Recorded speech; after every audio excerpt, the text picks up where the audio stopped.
Everybody, Brian Good here. Welcome to Storm Talk, likely our last Storm Talk of for this week here, and for a while, really, because we'll get back to the early alert hopefully tomorrow, talking about the long-term setup.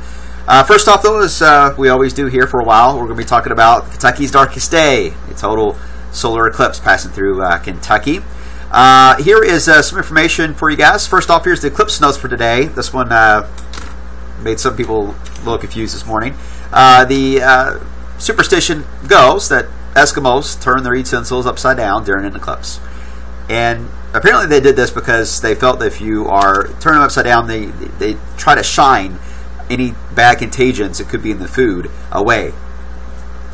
So that's kind of a superstition the Eskimos had a long time ago, of course. But still an interesting note there to pass along. Hey, I also want to mention that coming out on Sunday at the Parkland at Floyd's Fork, there is going to be a solar eclipse practice run, if you will. Louisville Astronomical Society has been partnering with us. They're going to be out there from 1 to 3, and they'll be having safety tips. They have the solar telescope, which is really cool to see. You actually get to see the sun as it looks right now from a telescope safely on Sunday, and then they'll have some eclipse viewing glasses as well, which I know a lot of you are needing right now. We will have some, all right? We're going to have a lot, in fact, at the Kentucky State Fair on the 19th of August. The South Wing, make sure to get there early and get you some darkest day wear, because you can't wear your sunglasses.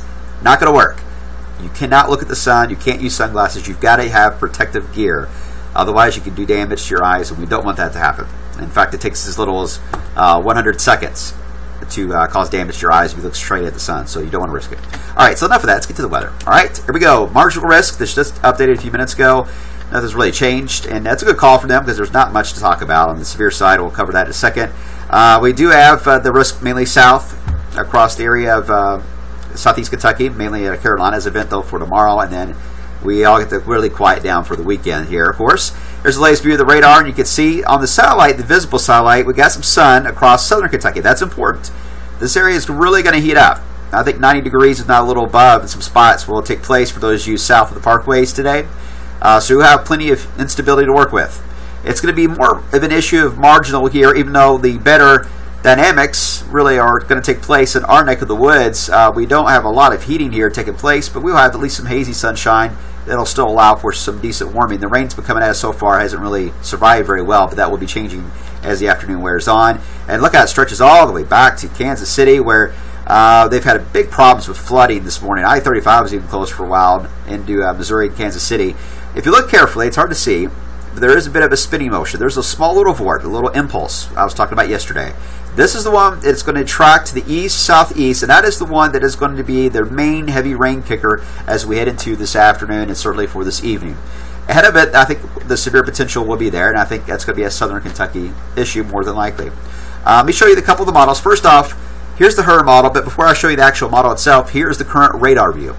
Now, I've talked about this before. I like to see how well models have initialized. So here's the current radar. Stare at it so you get it stuck in your head. Now let me overlay where the rain should be according to the HRRR model. Pretty good on the locations of all that, but certainly blows it up way more intense than what it really is. So keep that in mind as I advance forward now. As we did this afternoon, areas of rain across the southern areas of Indiana toward Louisville. Notice southern Kentucky still remains mainly dry. And then as we head into this evening, we see a change here. It starts to develop. Look at the little spinning motion. Can you see it there right across portions of Illinois? That little spinning motion, now it's into western Kentucky, right in through here.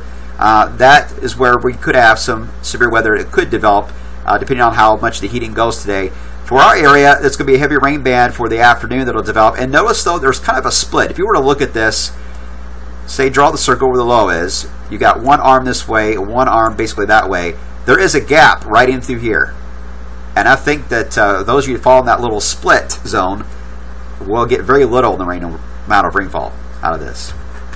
At least that's the trend I'm seeing in the models here.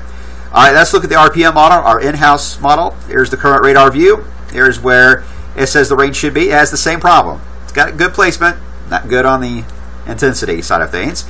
As we head through the day, now notice it really just fizzles out a lot of the rain in Indiana and Kentucky. Notice though southern Kentucky is showing a partly sunny sky. 85 degrees at 2 o'clock. We'll continue that heating close to 90 in fact. So a decent amount of heating. You can start to see that little low now spinning right here just south of St. Louis. So here it comes, and here's the little spoke on the forward end of it that you need to watch. And as we head into this evening, it picks up the idea. The rotating bands of showers and thunderstorms really has very little of it pushing into Louisville, but really focuses a lot of it across southern areas of Kentucky. But it still has that split look to it as it approaches the area. And that is going to be significant, all right? Because I'm seeing some of the models coming in now with 1 to 2 inch rain totals in some spots across southern Indiana, 1 to 2 inch rain totals across southern Kentucky, and in some cases the model runs are coming in with Louisville and some of our counties, say Bullitt and even Shelby County, with less than 1/10 of an inch for this entire thing. It could be that dramatic. It could be. I'm not going to rule it out. It's not like it's unheard of. That happens here. But that's what happens when you have a very convective, very moist and humid atmosphere. You get wide variety of these downpours. So just be alert for flash flooding. If these heavier rain bands were to hit you repeatedly, then you've got a problem. But at least with a low pressure versus a front, at least we got a decent amount of movement to kick this out of here. As far as the heavy rain goes, now the problem will be on Friday. Tomorrow, we're on the backside of it. So it's going to take a while to clear out. If you live along in east of 65, the rain chance will last till about midday, early afternoon. The more northwest you are, the quicker you'll get some sunshine and you get the weekend started on the right track. Look at the analysis here for this afternoon. If you look carefully, the shear is starting to show up. Oops, got to change my wand. Hold on. Give me 1 second. All right, what color should I choose? I'll do this one.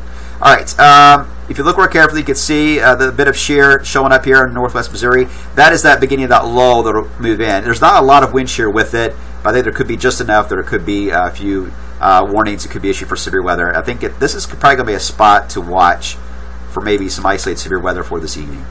All right, looking at the Cape, it does go up today, up to Louisville. I mean, 3,000 is nothing to sneeze at here. And with the humidity so high, we could get some thunderstorms to pop before that low even moves in tonight. And I think that's what will be the exception rather than the roll off rain totals, is whether or not we get a lot of activity developing ahead of that low moving in here for this evening.